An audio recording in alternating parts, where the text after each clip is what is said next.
ऋषभदेव कृपालु भगवन् हरण भवभयदारुणम्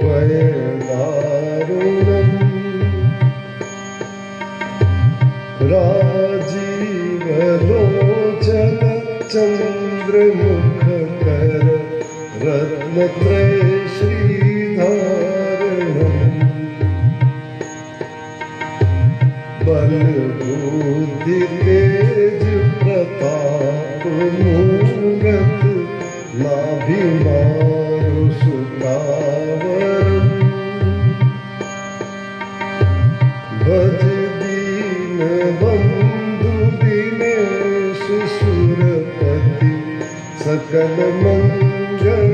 कारणम् दिगंबराय विराट रूपम् दिव्य अति मनोभावनम् प्रभु सरल सुंदर अमित छवि भवरोग दोष निवारणम् इति वदति चंद्र दिवाकरो स्तुति करत मुनि जन